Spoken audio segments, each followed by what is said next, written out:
حضرات علماء کرام، میزبان مکرم مخدوم و محترم حضرت مولانا پروفتاز صاحب زیدہ مجدور، دیگر محترم بزرگوں، دوستوں، معززین علاقہ، سب سے پہلے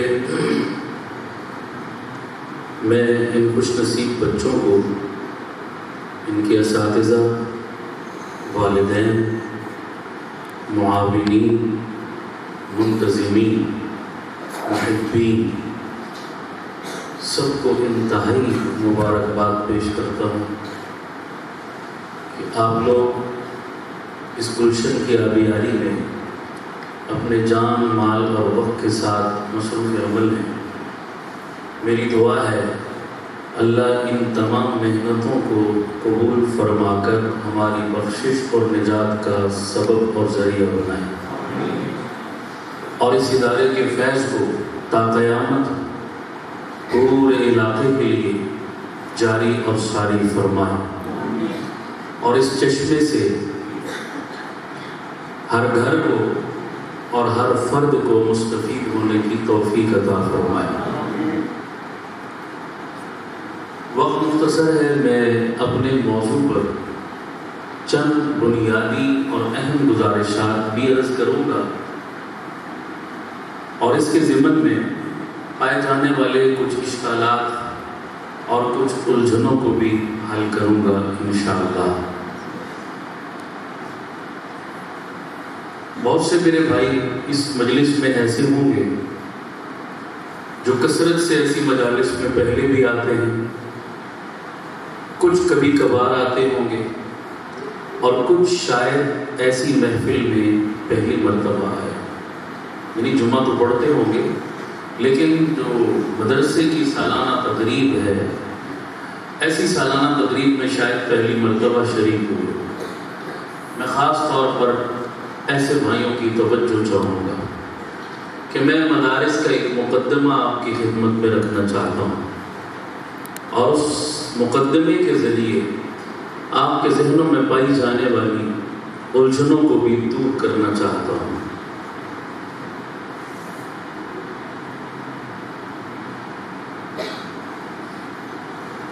سب سے پہلے میں ایک دعویٰ کرتا ہوں، پھر اس دعوے پر میں کچھ دلائل عرض کروں گا۔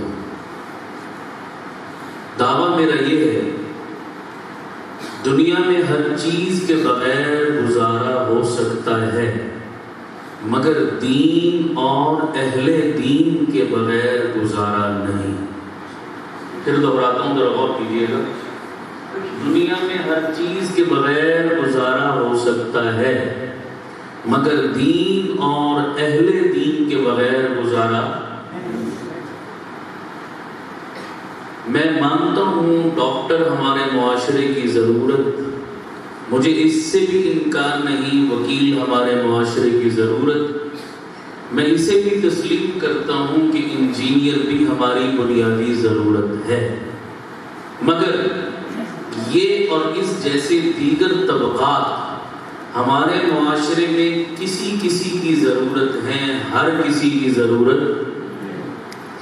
ڈاکٹر بیمار کی ضرورت ہے، صحت مند کی ضرورت، وکیل مقدمہ لڑنے والے کی ضرورت ہے، ہر بندے کی ضرورت نہیں، انجینئر نقشے کے مطابق مکان بنانے والے کی ضرورت ہے، ہر کسی کی ضرورت نہیں۔ اور ہمارے معاشرے میں ہزاروں نہیں لاکھوں بندے آپ کو ایسے مل سکتے ہیں جن کو ان تینوں طبقات کی ضرورت سے واسطہ، بولیے سارے۔ لیکن اللہ کا دین اور اللہ کا قرآن ڈاکٹر کی بھی، بولتے جائیے ذرا میرے ساتھ، اگر مسلمان ہے تو اس کی بھی ضرورت، انجینئر کی بھی ضرورت، وکیل کی بھی ضرورت، سائنسدان کی بھی ضرورت، سیاستدان کی بھی ضرورت، تخت نشین کی بھی ضرورت، بوریا نشین کی بھی ضرورت، داڑھی ٹوپی پگڑی والے کی بھی ضرورت، بغیر داڑھی والے کی بھی ضرورت، مسجد اور مدرسے میں بیٹھنے والے کی بھی ضرورت، دکان، دفتر اور پارلیمنٹ میں بیٹھنے والے کی بھی ضرورت، ہر طبقے کے بغیر گزارا ہے، مگر دین اور اہل دین کے بغیر گزارا، یہ میرا دعویٰ ہے۔ اب میں اس پر بڑے دلچسپ دلائل ہیں، وہ کچھ عرض کرنا چاہتا ہوں، آپ کی توجہ چاہوں گا۔ پہلی دلیل، غور کیجیے گا ذرا میرے الفاظ پر۔ دنیا میں قانون قدرت بھی یہی ہے اور قانون فطرت بھی یہی ہے کہ جس چیز کے بغیر گزارا نہ ہو، اللہ اس چیز کو عام بھی کرتا ہے اور مفت بھی کرتا ہے، اور جس کے بغیر گزارا ہو سکتا ہو، اللہ اس چیز کو کم بھی کرتا ہے اور مہنگا بھی کرتا ہے۔ پھر جملہ دوہرا دو، جس چیز کے بغیر گزارا نہ ہو، اللہ اس چیز کو کم بھی عام بھی کرتا ہے اور مفت بھی کرتا ہے، اور جس کے بغیر گزارا ہو سکتا ہو، اللہ اس چیز کو کم بھی کرتا ہے اور مہنگا بھی۔ پہلے ان دونوں کی مثالیں سمجھیں تاکہ اگلی بات سمجھ میں آ جائے۔ آپ مجھے کھانے کے لیے کچھ نہ دیں، ہو سکتا ہے میں ہفتہ 10 دن زندہ رہوں۔ آپ مجھے پینے کے لیے پانی نہ دیں، ہو سکتا ہے میں 5-7 دن زندہ رہوں، لیکن جس فضا میں ہم بیٹھے ہیں اس میں آکسیجن کا وجود اگر ختم ہو جائے تو بتائیے 1 منٹ بھی کوئی زندہ رہ سکتا ہے؟ سارے بولتے نہیں، ناراض تو نہیں بیٹھے آپ مجھے؟ سمجھ آ رہی ہے میری بات؟ تو آپ مہربانی کر کے 5 کلو کا سر نہیں، 2 چھٹان کی زبان ہلائیں تاکہ مجھے احساس ہو کہ میں ہوائی فائرنگ نہیں کر رہا۔ ٹھیک ہے؟ تھوڑا بول دیں گے میرے ساتھ؟ اللہ حافظ۔ میرے نام کے نعرے نہیں لگانے آپ نے، بس میری بات سمجھ آ رہی ہے تب بھی بولو، نہیں آ رہی تب بھی بولو، سمجھانا تو میری ذمہ داری ہے۔ تھوڑا سا بولتے جائے میرے ساتھ جن کو سمجھ آ رہی ہے۔ پتہ چلا آکسیجن ہماری کھانے سے بڑی ضرورت، پانی سے بڑی ضرورت، کھانے کے بغیر کچھ نہ کچھ گزارا ہے، پانی کے بغیر کچھ نہ کچھ گزارا ہے، مگر آکسیجن کے بغیر بالکل بھی گزارا۔ اور میں نے کہا اللہ کا قانون ہے جس چیز کے بغیر گزارا نہ ہو، اللہ ہر کسی کے لیے اسے عام بھی کرتا ہے اور مفت بھی کرتا ہے۔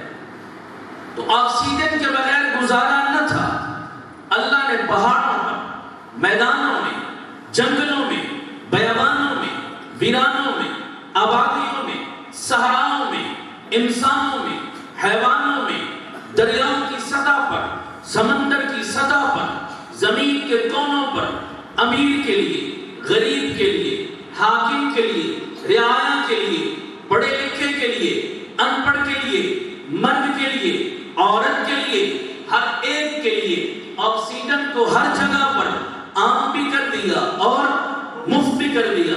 میرا رب جانتا تھا میرے بندوں کا LPG گیس کے بغیر گزارا ہو سکتا ہے، سوئی گیس کے بغیر گزارا ہو سکتا ہے، مگر آکسیجن کے بغیر گزارا نہیں ہو سکتا۔ اگر 1 منٹ کے لیے سوچیں کہ سوئی گیس کے سلنڈر بھی، ہمیں آکسیجن کے سلنڈر بھی سوئی گیس کے سلنڈروں کی طرح بھروا کر ساتھ لٹکا کر پھرنا پڑتا تو امیر کا بچہ زندگی میں 4 دن سانس لے لیتا، غریب کا بچہ تو پیدا ہوتے ہی مر جاتا۔ میرا رب جانتا تھا اس گیس کے بغیر گزارا ہے، اس کے بغیر گزارا نہیں۔ اللہ نے ہر کسی کے لیے عام بھی کر دیا اور اس کے مد مقابل دوسری چیز جس کے بغیر گزارا ہو سکتا ہو، اللہ اس چیز کو کیا کرتا ہے؟ کم بھی اور مہنگا بھی۔ اس کی مثال سونا، جیولری، گولڈ ایک ایسی جنس ہے، اس کے بغیر ہر بندے کا گزارا، لاکھوں لوگ ملیں گے معاشرے میں جن کے پاس پوری زندگی کبھی رتی ماشا بھی سونا، بولو زندگی گزر گئی نہیں گزر گئی؟ بولیے، آرام میں گزری تکلیف میں گزری؟ آرام میں گزر گئی، پتہ چلا اس جنس کے بغیر گزارا ہو سکتا تھا، اللہ نے اس جنس کو کم بھی کر دیا۔ ہر جنرل اسٹور سے سونا نہیں ملتا، ہر پنسار کی دکان سے سونا نہیں ملتا، ہر ریڑھی اور ٹھیے سے سونا نہیں ملتا۔ آپ کو کسی بڑے شہر میں جانا پڑے گا، بڑے شہر میں بھی صرافہ مارکیٹ اور جیولری مارکیٹ میں جانا پڑے گا، وہاں سے آپ سونا خریدیں گے۔ اور نئے پاکستان میں کم از کم فی تولہ ریٹ کیا چلا گیا جی؟ 1,30,000 روپے ایک تولہ۔ غریب بندہ سونے کی تمنا کر سکتا ہے مگر سونا خرید نہیں سکتا، اس کی پہنچ سے باہر ہے جناب۔ میرا رب جانتا تھا اس سونے کے بغیر گزارا ہو سکتا ہے، اللہ نے کم بھی کر دیا، مہنگا بھی کر دیا۔ اب کشمیر والوں دونوں مثالوں کو ذہن میں رکھ کر میری دلیل کو سمجھنا ذرا۔ میرا رب جانتا تھا میرے بندوں کا سائنس کے بغیر گزارا ہو سکتا ہے، انگریزی کے بغیر گزارا ہو سکتا ہے، کمپیوٹر کے بغیر گزارا ہو سکتا ہے، ماسٹر کی ڈگریوں کے بغیر گزارا ہو سکتا ہے، LLB اور MPhil کے بغیر گزارا ہو سکتا ہے۔ تو اللہ نے ان ڈگریوں کی تعلیم کو مہنگا بھی کر دیا اور ہر جگہ ان کو کم بھی کر دیا۔ آپ کے اس پورے خطے اور علاقے میں اچھی ٹاپ کی یونیورسٹی، اچھا ٹاپ کا کالج اور ادارہ اکا دکا ہوں گے، ہر گلی اور علاقے میں نہیں ملیں گے۔ آپ کو دور چل کر جانا پڑے گا اس ٹاپ کے کالج اور یونیورسٹی میں پڑھنے کے لیے۔ اب ڈاکٹر کی ڈگری، وکالت کی ڈگری، انجینئرنگ کی ڈگری، ماسٹر کی ڈگری، گریجویشن کی ڈگری غریب کا بچہ تمنا کر سکتا ہے مگر ڈاکٹر بن نہیں سکتا۔ انجینئر غریب کا بچہ تمنا کر سکتا ہے مگر انجینئر اور وکیل بن نہیں سکتا۔ کیوں؟ ڈگری اتنی مہنگی ہے، تعلیم اتنی مہنگی ہے، ہر بندے کے بس میں ممکن نہیں ہے۔ میرا رب جانتا تھا ان ڈگریوں کے بغیر گزارا ہو سکتا ہے، تو اللہ نے ان ڈگریوں کو مہنگا بھی کر دیا۔ اور جہاں یہ ادارے جو ڈگریاں دیتے ہیں ان اداروں کو کم بھی کر دیا۔ اس کے مد مقابل میرا رب جانتا تھا میرے بندوں کا قرآن کے بغیر گزارا نہیں، میرے بندوں کا دین کے بغیر گزارا نہیں، میرے بندوں کا نبوت کی تعلیم کے بغیر گزارا نہیں، میرے بندوں کا وحی کی روشنی کے بغیر گزارا نہیں۔ تو میرے رب نے رب کے قرآن کی تعلیم کو، نبوت کی وحی کی تعلیم کو دینی مدارس کی شکل میں ہر کریا کریا بستی بستی میں عام بھی کر دیا ہے، مفت بھی کر دیا۔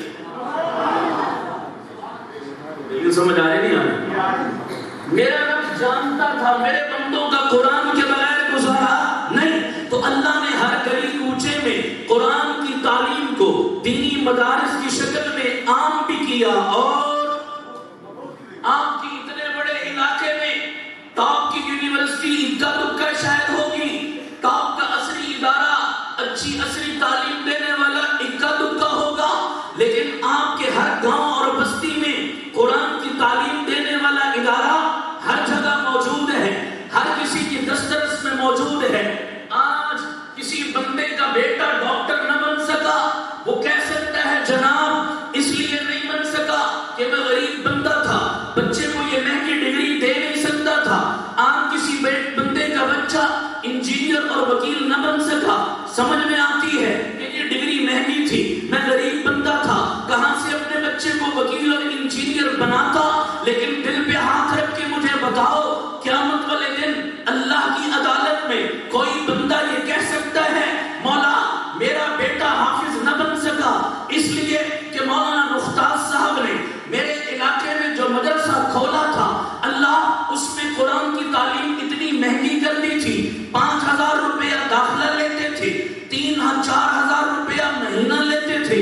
میں غریب آدمی تھا، بچوں کی دال روٹی پوری کرتا، جب میں مہنگی مہنگی فیس مولوی صاحب کی دیتا۔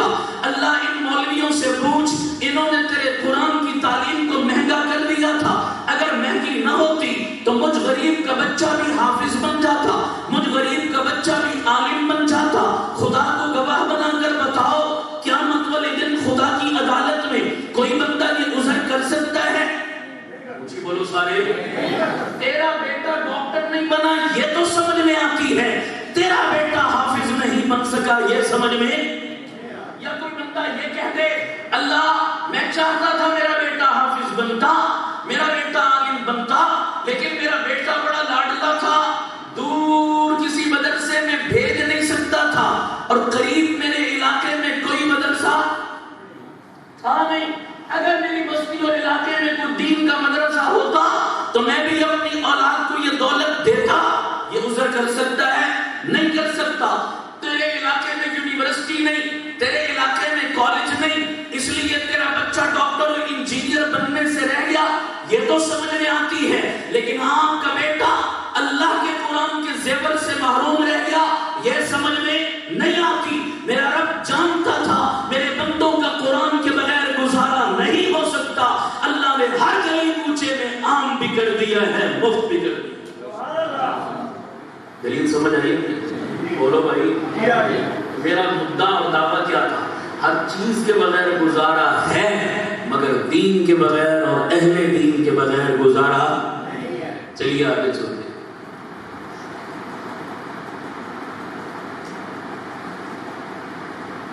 ایک جملہ آپ نے حدیث پاک کے حوالے سے کئی جگہوں دیواروں پر لکھا ہوا پڑھا ہوگا، میں نے بھی پڑھا، علم حاصل کرنا ہر مسلمان مرد عورت پر فرض ہے۔ جملہ پڑھا ہے بھی؟ یہ حدیث اپنی سند کے اعتبار سے تو کمزور ہے، لیکن اپنے مفہوم کے اعتبار سے درست ہے۔ یہ جملہ لکھا ہوتا ہے اسکولوں کی دیواروں پر، کالجوں کی دیواروں پر، تو مجھے بڑا تعجب ہوتا ہے کہ یہ جملہ وہاں کیوں لکھا ہے۔ اب آپ کو بھی تعجب ہوگا اس بات پر کہ مولوی صاحب آپ عجیب بات کر رہے ہیں، یہ جملہ اسکول میں نہیں لکھیں گے تو کیا کسی کریانے کی دکان پر لکھیں گے؟ کیا کسی بس اسٹاپ پر لکھیں گے؟ ظاہری بات ہے تعلیم اسکول میں ملتی ہے تو یہ جملہ وہیں لکھا جائے گا، علم حاصل کرنا ہر مسلمان مرد عورت پر۔ لیکن میں سر پکڑ لیتا ہوں جب میں یہ جملہ اسکول کی دیوار پہ لکھا ہوا پڑھتا ہوں، وہاں نہیں لکھنا چاہیے۔ کالج کی دیوار پہ میں پڑھتا ہوں، وہاں نہیں لکھنا چاہیے۔ کیوں نہیں لکھنا چاہیے؟ سنیے میری دلیل۔ پہلے فرض کی ڈیفینیشن سمجھ لیں، فرض کسے کہتے ہیں، اگلی بات آپ کو تب سمجھ آئے گی۔ علم حاصل کرنا ہر مسلمان مرد عورت پر فرض کسے کہتے ہیں، پہلے یہ سمجھیں۔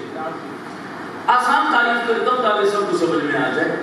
تین چیزیں جس میں پائی جائیں وہ فرض۔ نمبر ایک، وہ چیز جس کا ادا کرنا ہر حال میں لازم اور ضروری، جو ادا نہ کرے وہ کون؟ گناہگار، جو انکار کر دے وہ کون؟ کافر۔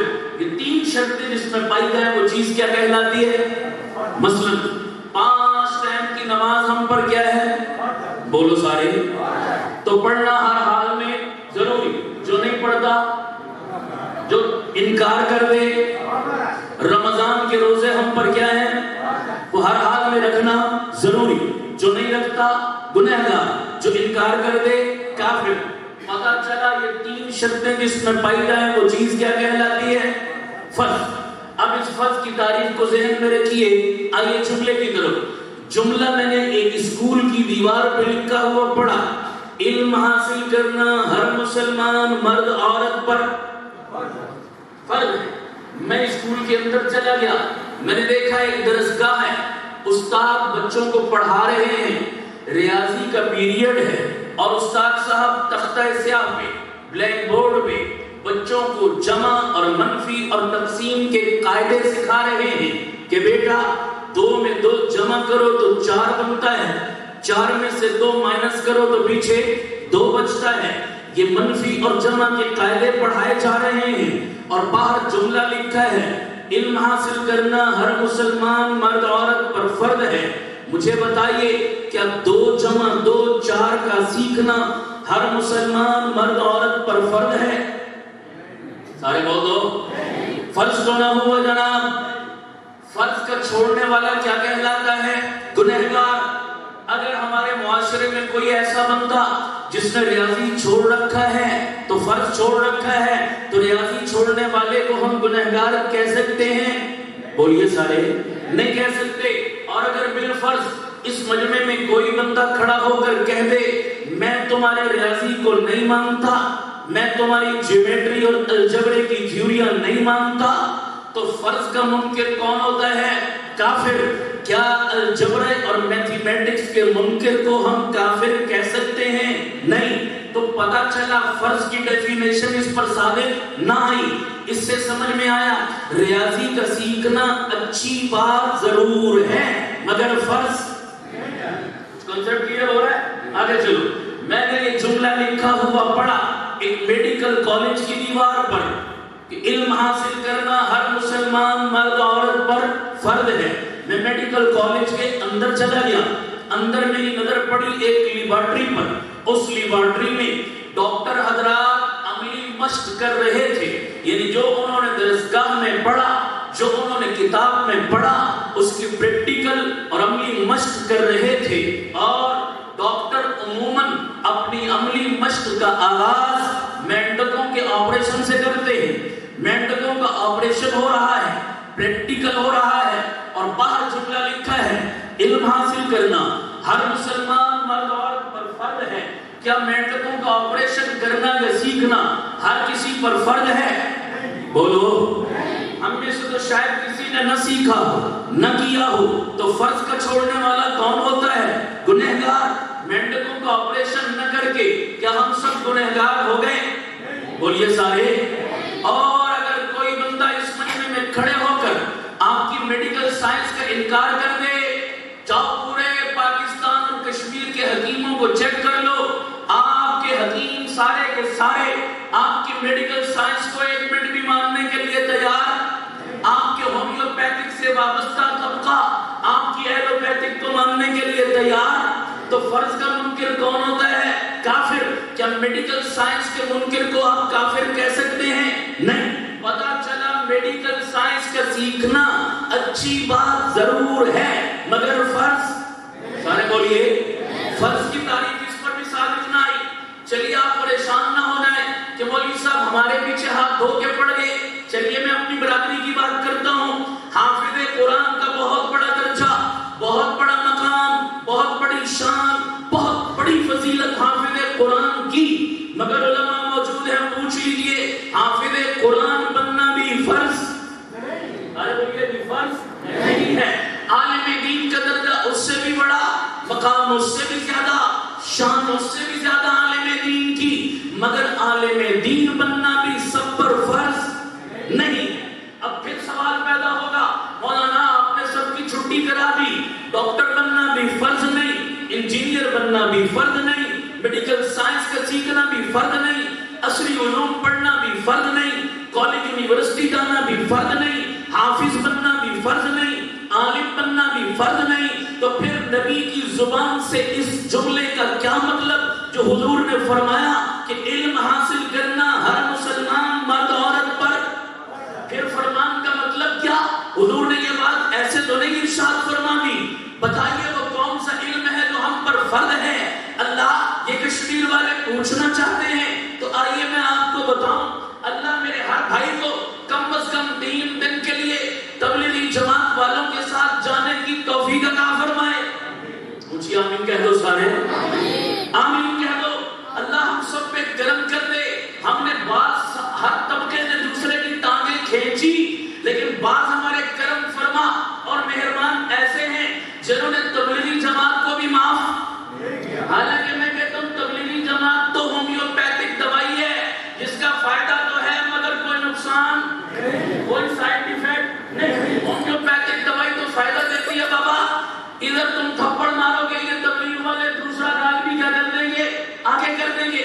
بابا ادھر بھی مار لو، لیکن ایک دفعہ بیٹھ کر سنو صحیح، ہم کہتے کیا ہیں، ہمارا درد دل کیا ہے، ہماری دعوت کیا ہے۔ لیکن بعض لوگوں نے ہوا ہے نہ خود کھیلنا ہے نہ کسی کو کھیلنے، نہ خود کچھ کرنا ہے نہ کسی کو کچھ کرتے ہوئے برداشت کرنا ہے۔ ایسے لوگ دین کے خیر خواہ نہیں، بھلے سے انہوں نے دین کا لبادہ اوڑھا ہو۔ بولو یار، ایسے لوگ جو تبلیغی جماعت جیسی مثبت ترین کام کرنے والے طبقے کو بھی معاف نہ کریں اور ان پر بھی کیچڑ اچھالیں اور تنقید کریں اور ٹانگیں کھینچیں، میری نظر میں ایسے لوگ کم از کم دین کے خیر خواہ قرآن و سنت کا اوڑے. بولو سارے. ابھی یہ میرا موضوع نہیں کبھی ہوا تو پھر انشاءاللہ اس میں بھی بات کر لیں گے. ٹھیک ہے جی. تبلیغی جماعت والوں کے ساتھ بیٹھو, ایک جملہ یہ کثرت سے دہراتے ہیں, آپ نے سنا ہوگا, دین کا اتنا علم حاصل کرنا جس سے جائز نہ جائز, حلال و حرام, پاکی نہ پاکی اور اچھے برے کی تمیز ہو سکے, اتنا علم حاصل کرنا ہر مسلمان مرد عورت پر فرض ہے. میرا مطلب سمجھ آ رہا ہے؟ میں نے فرض کی ڈیفینیشن کی تھی نا, اب اس کو ذہن میں رکھ کر سنیے. میں جو جملہ کہہ رہا ہوں, فرض کون سا علم ہے؟ اور دین کا علم حاصل کرنا, اور اتنا حاصل کرنا جس سے بندے کو کیا ہو سکے, جائز نہ جائز, حلال و حرام, پاکی نہ پاکی اور اچھے برے کی تمیز ہو سکے, اتنا علم حاصل کرنا ہر مسلمان مرد عورت پر. سمجھ آ رہی ہے؟ اچھا, اردو اتنی تو سب کو آتی ہے, یہ ہر مسلمان میں صرف داڑھیوں والے آئے یا بغیر داڑھی والے بھی آ گئے؟ اونچی بولو.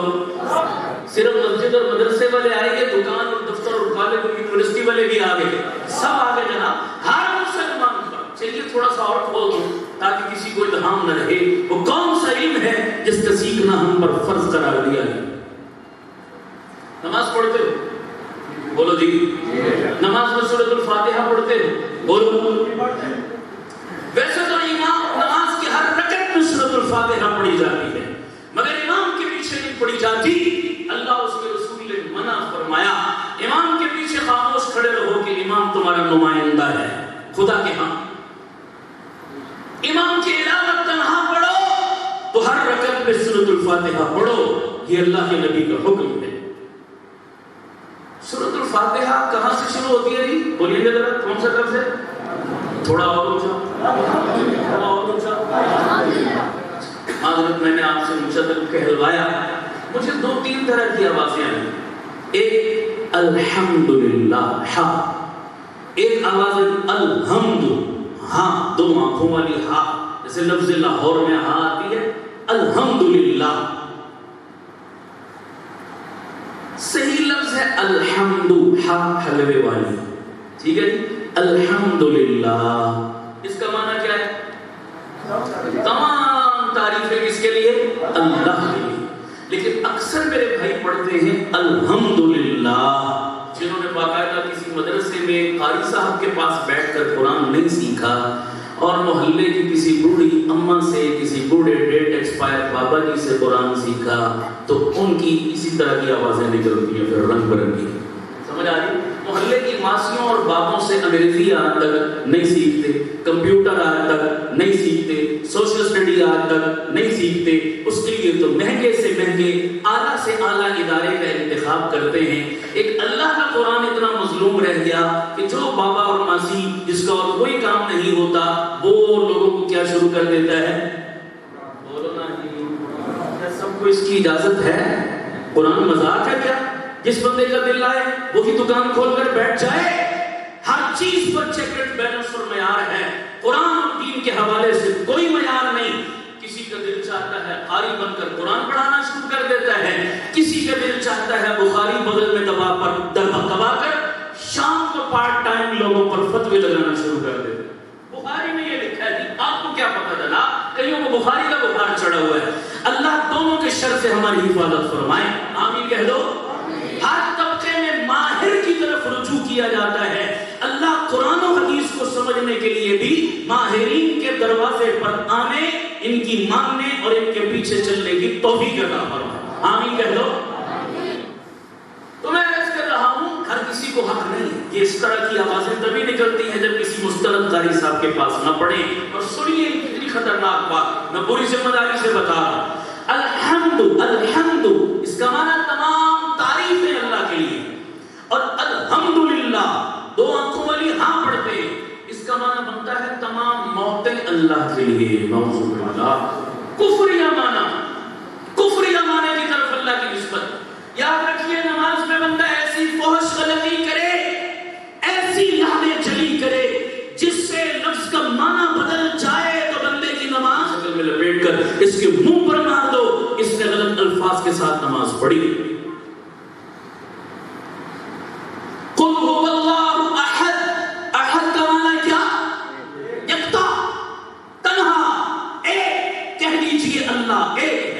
احد ہا یہاں پر وہی استعمال ہوئی، اور اکثر لوگ کیا پڑھتے ہیں قل هو اللہ احد، احد ہا کی جگہ کیا پڑھتے ہیں ہاں پڑھتے ہیں، سمجھ آ رہی؟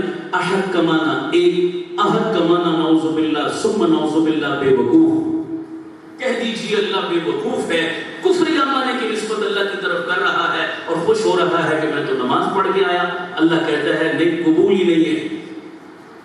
قرآن مجید میں اللہ تعالیٰ فرماتے ہیں انہو نزلہ علی قلبک، قلب موٹے قاف کے ساتھ، دو نقطوں والے قاف کے ساتھ، قلب کس کو کہتے ہیں؟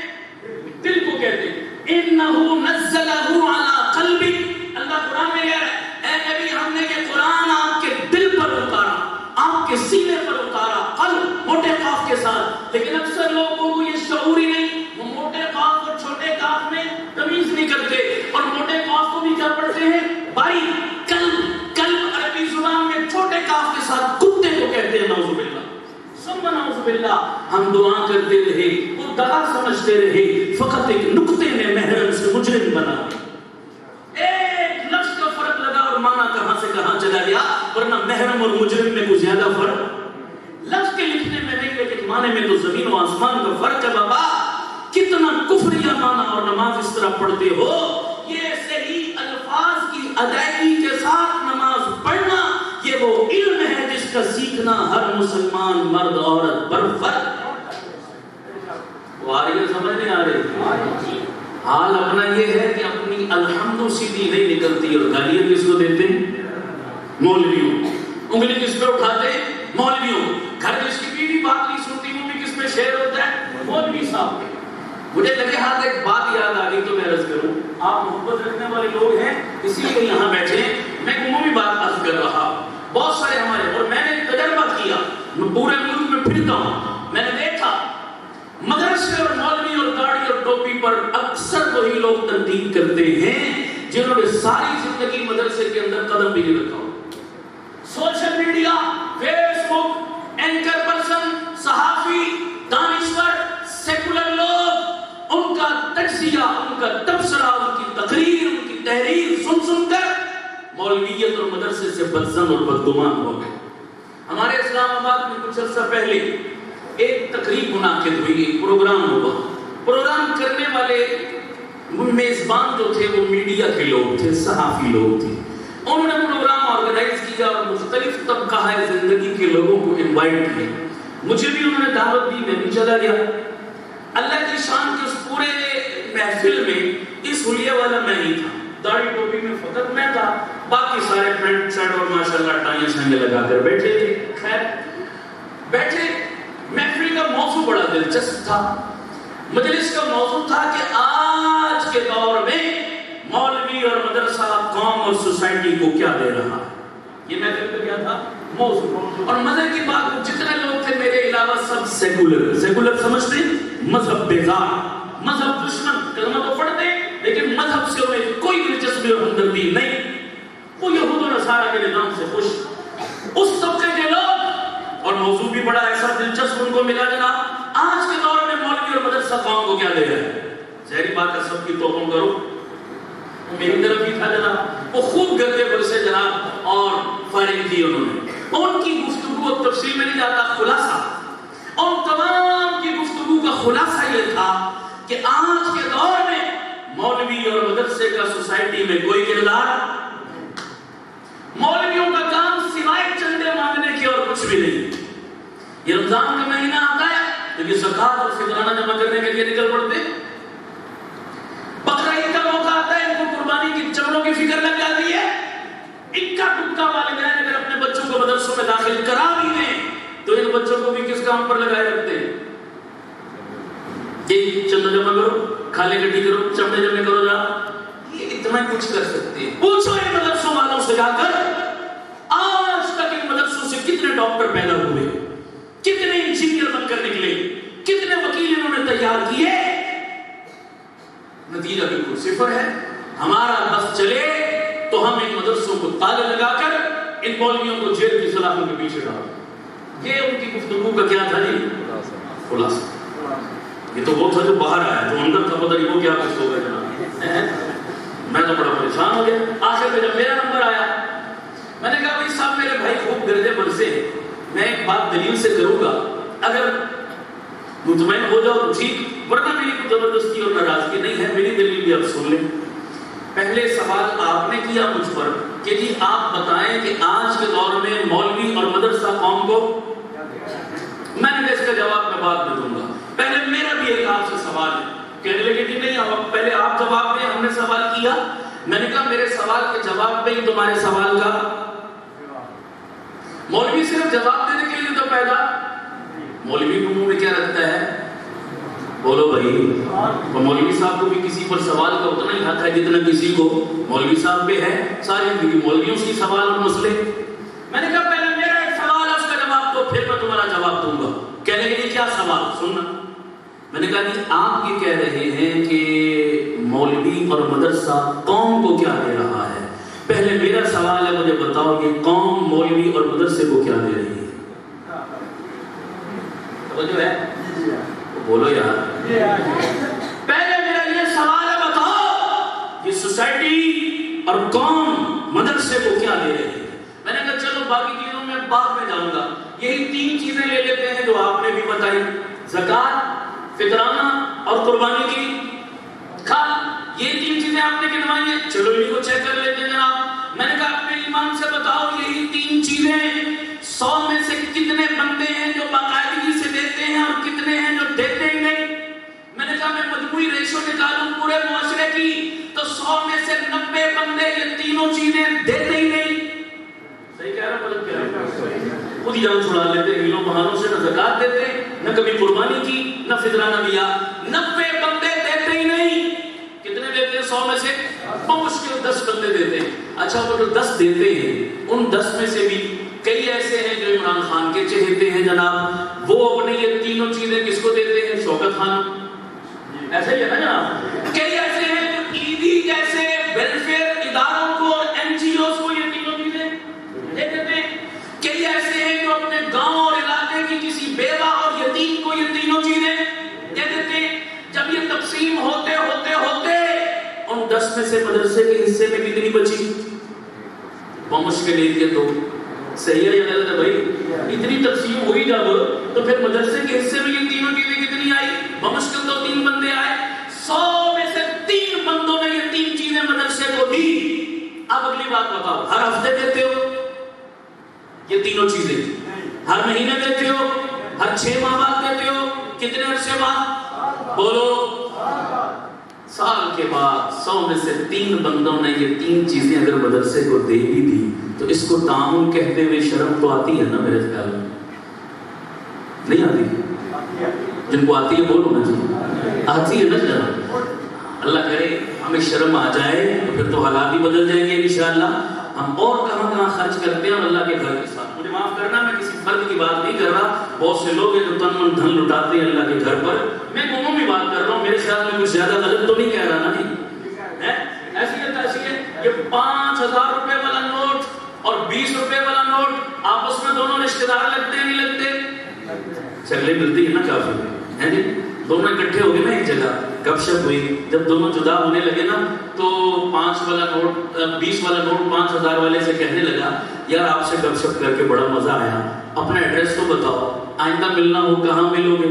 اس نے کہا جناب میں ہر ایرے کو منہ نہیں لگاتا اور نئے پاکستان میں تو بالکل نہیں لگاتا، مجھ سے ملنا ہو بیریا ٹاؤن میں آؤ، اسلام آباد کی کسی بڑے سیکٹر میں آؤ، کسی پوش علاقے DHA میں آؤ، کسی بڑے بندے کے بٹوے اور تجوری اور اکاؤنٹ میں آؤ، میں بڑے لوگوں کے ہاں پایا جاتا ہوں، ہر کسی کو میں لفٹ، بات تو ٹھیک ہے جناب۔ پھر 5000 والے نے 20 والے سے پوچھا میرا تو پوچھ لیا اپنا ایڈریس بھی تو دے، تو کہاں دستیاب ہے؟ تو 20 روپے والا نوٹ بڑا شرمندہ ہو کے کہنے لگا جناب میں آپ کو کہیں ملوں نہ ملوں، میں مسجد اور مدرسے کے چندے کے ڈبے میں ضرور ملوں گا۔ بات تو لطیفے کی ہے لیکن میرے خیال میں کچھ زیادہ غلط بولیے نا جناب۔ اس سے اندازہ ہو گیا کہ قوم کیا دے رہی ہے مدرسے کو، اندازہ ہو گیا۔ اب میں نے کہا اپنے سوال کی طرف، آپ کا سوال تھا کہ آج کے دور میں مولوی اور مدرسہ قوم کو کیا دے رہا ہے، میں نے کہا اس کا جواب میں زبانی نہیں بتاؤں گا، میں پریکٹیکل دکھاؤں گا اور آپ کو بھی دکھاتا ہوں اسی محفل میں۔ بتائیے اس مجمع میں میرے کتنے بھائی ڈاکٹر بیٹھے ہیں، ذرا ہاتھ کھڑا کر دیں، اتنا بڑا مجمع کوئی بھی نہیں،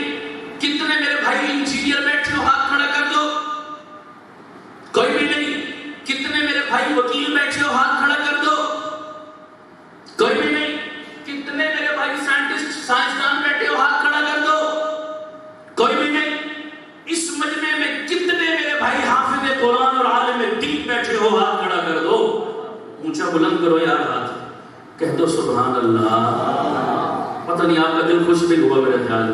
یہ جو ہاتھ کھڑے ہوئے ان کو میں پنڈی سے ساتھ لے کر تو نہیں آیا. آپ کی بستی، آپ کے گاؤں، آپ کے علاقے کے لوگ ہیں. یہ چھوٹی سی جھلک آپ نے دیکھی. میں خدا کے گھر میں بیٹھا ہوں. میں قسم اٹھا کے کہہ سکتا ہوں کہ یہ صرف آپ کے کشمیر کے اس جگہ کی یہ ریشو نہیں ہے.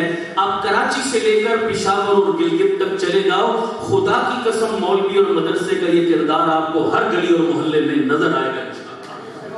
بلکہ میں اس سے آگے بڑھ کے کہتا ہوں، ایک بات غور سے سنیے گا، دل پہ لکھیے گا، تفصیل کا وقت نہیں. میں پوری ذمہ داری سے کہتا ہوں، آج سوسائٹی میں کسی کے سر پہ پگڑی ہے، چہرے پہ داڑھی ہے، ہاتھ میں تسبیح ہے، زبان پہ اللہ اللہ کا ورد ہے، ماتھے پہ محراب کا نشان ہے.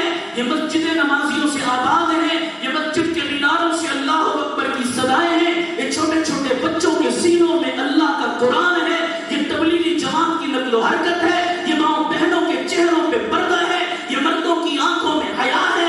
اگر کوئی دکاندار دکان پر بیٹھ کر کسی بھی درجے میں اپنے ترازو کو صحیح ناپ تول کرتا ہے، اگر کوئی صحافی اپنی صحافت کے پیشے سے وابستہ ہو کر کسی بھی درجے میں قلم کے تقدس کو پامال ہونے سے بچاتا ہے، اگر کوئی جج کرسی قضا پر بیٹھ کر کسی بھی درجے میں عدل و انصاف کے تقاضے پورے کرتا ہے، اگر کوئی حکمران اقتدار کی کرسی پر بیٹھ کر کسی بھی درجے میں خوف خدا کو پیش نظر رکھتا ہے، اگر حاجی لاکھوں کی تعداد میں حج کرنے کے لیے جا کر خدا کے گھر کا دیوانہ وار طواف کرتے ہیں، خدا کی قسم اٹھا کے کہتا ہوں، پوری سوسائٹی میں جتنی خیریں، جتنی بھلائیاں، جتنی نیکیاں تمہیں نظر آ رہی ہیں، ان کا گھوڑا تلاش کرو، پیچھے تمہیں کوئی نہ کوئی مولوی اور مدرسہ کھڑا ہوا نظر آئے گا.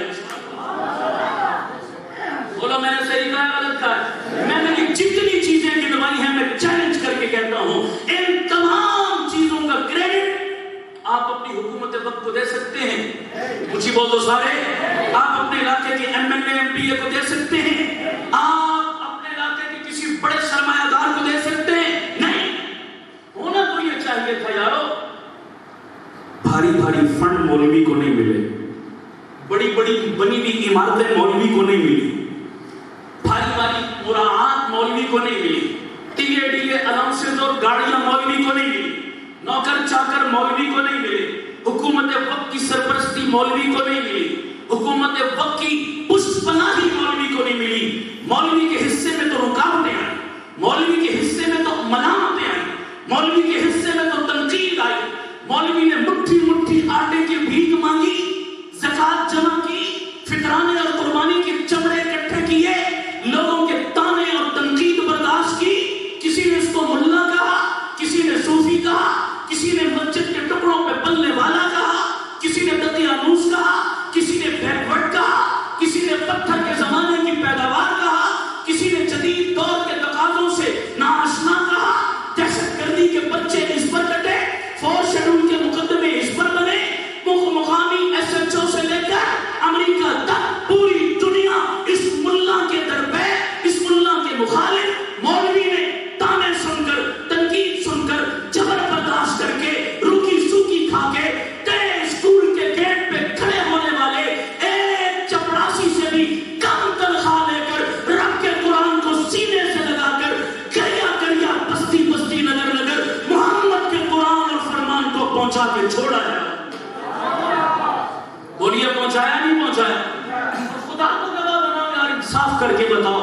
آج اگر میری قوم کو اچھا ڈاکٹر نہیں ملتا، آج اگر میری قوم کو اچھا انجینئر نہیں ملتا، آج میری قوم کو اچھا سائنٹسٹ نہیں ملتا، تو اس کا ذمہ دار مولوی اور مدرسہ ہے یا کالج اور یونیورسٹی ہے؟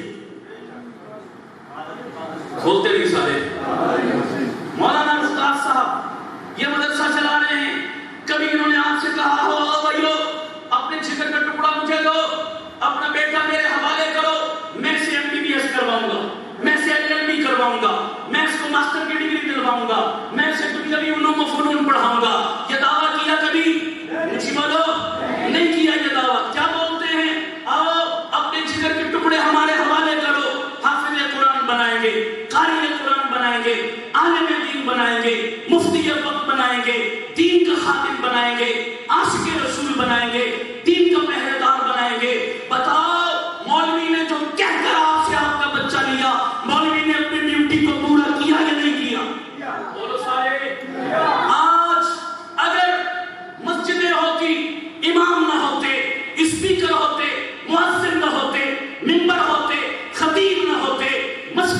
ہوتی، مدرس نہ ہوتے اور دارالفتہ ہوتا، مفتی نہ ہوتے، قوم کو دینی رہنمائی کرنے والا اگر کوئی عالم نہ ملتا، فتویٰ دینے والا مفتی نہ ملتا، دین کی رہنمائی کرنے والا کوئی اللہ والا نہ ملتا، پھر تم پکڑتے مولوی کا گریبان، پھر تم تنقید کرتے مولوی پر کہ مولویوں تم نے چندے لے لیے، تم نے قوم کو دیا کیا ہے؟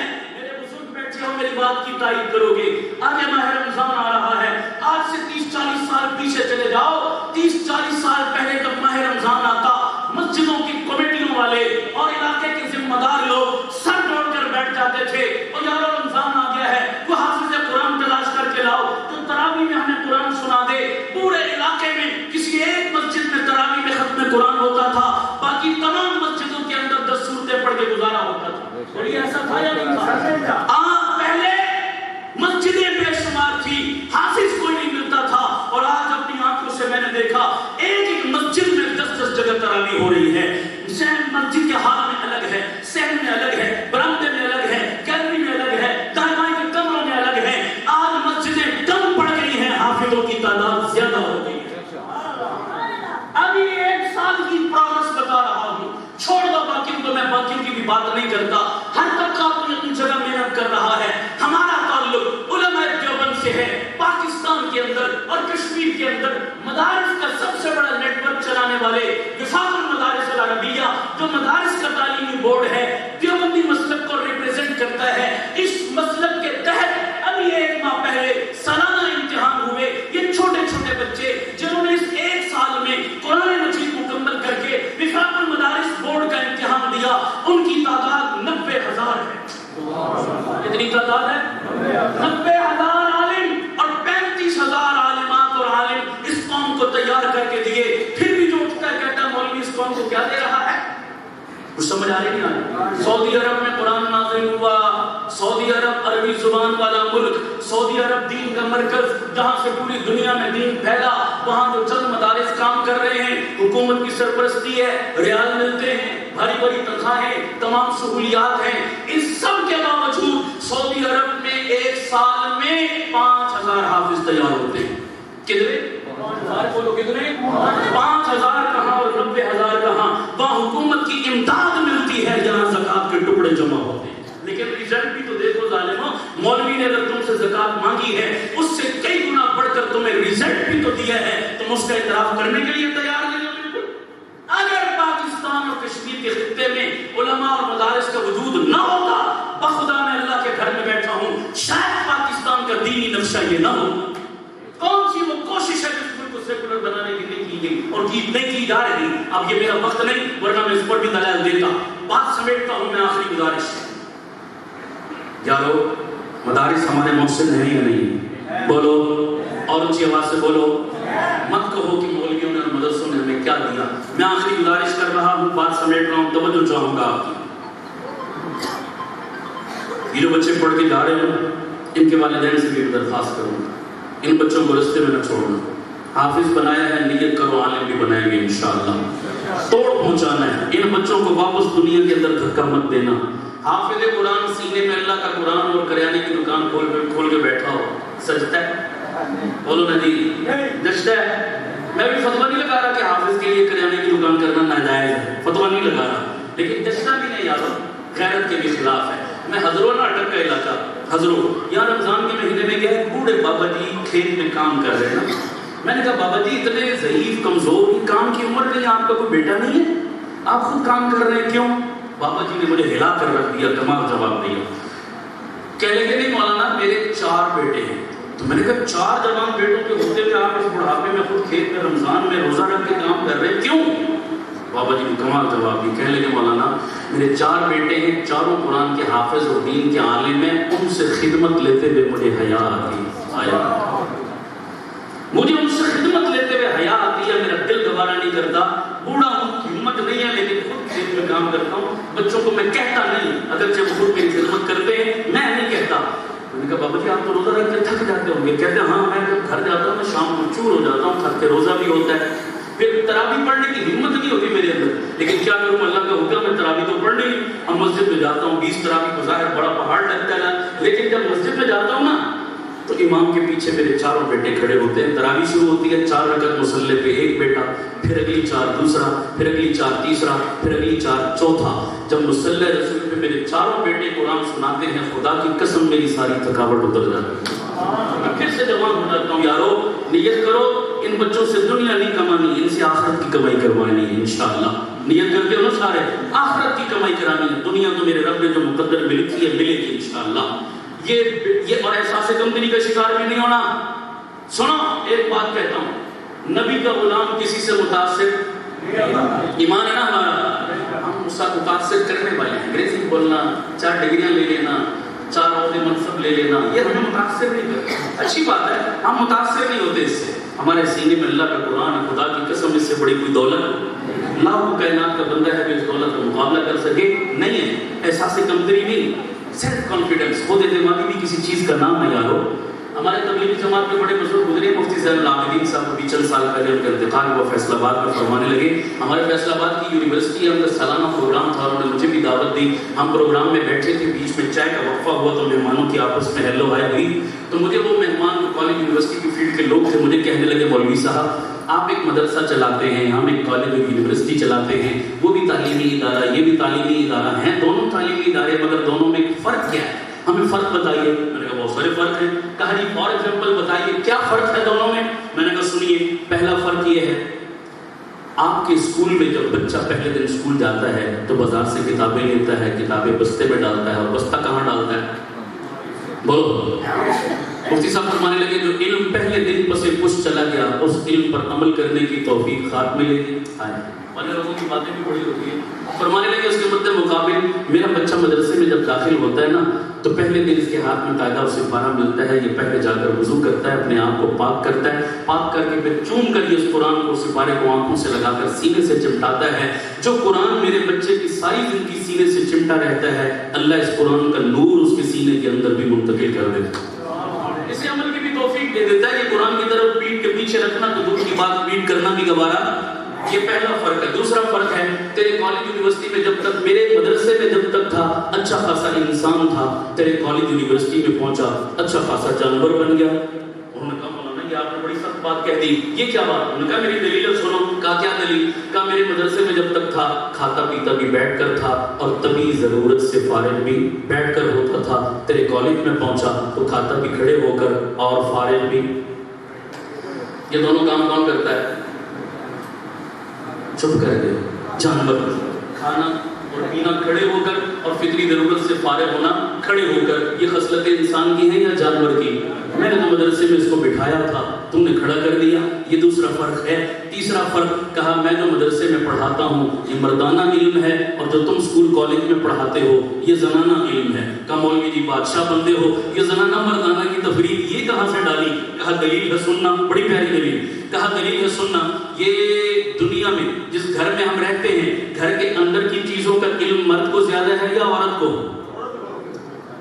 عورت کا زیادہ ٹائم باورچی خانے میں گزرے گا. چمچا کہاں، ہانڈی کہاں، پلیٹ کہاں، وہ محدود ہے. اور میں نے جو مدرسے میں دیا وہ لامحدود ہے. تو بولیے پھر اعتراف ہونا چاہیے نہیں ہونا چاہیے؟ اعتراف تو کرو یار. تعاون کرنا تو دور کی بات، اعتراف بھی نہیں کرتے. اللہ ہمیں اپنے محسنوں کی قدر کرنے والا بنائے. آمین کہہ دو سارے. اللہ کی مدارس کے دست و بازو بنائے. مدارس ہمارے محسن ہیں. یہ جال پھیلنا چاہیے، یہ نور پھیلنا چاہیے، یہ روشنی پھیلنی چاہیے. ہم تو ہر طبقے کو دعوت دیتے ہیں. یہاں تو طبقاتی تقسیم تمہارے ہاں فاضل یونیورسٹیوں میں ہے.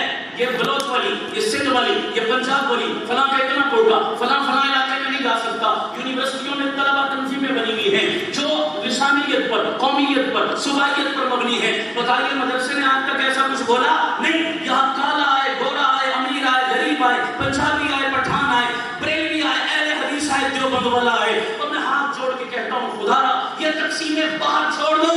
آؤ اس مسجد میں ہم بیٹھے ہیں، ہمارا ایمان ہے ہم سب کا خدا. اچھے بولو جس کا ہے ہمارا خدا، ہمارا رسول، ہمارا قبلہ، ہمارا قرآن، ہمارا دین، ہماری فقہ، ہمارا ایمان، ہمارا دوست، ہمارا دشمن. جب سب ایک ہے اللہ ہم سب کو بھی ایک ہو کر اپنے گھر سے اور اپنے قرآن سے وابستہ ہونے کی توفیق عطا فرمائے. وآخر دعوانا ان الحمدللہ رب العالمین.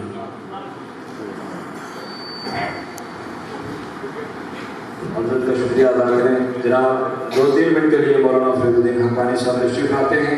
جب تک سارے حضرات سے گزارش کی جاتی ہے کہ وہ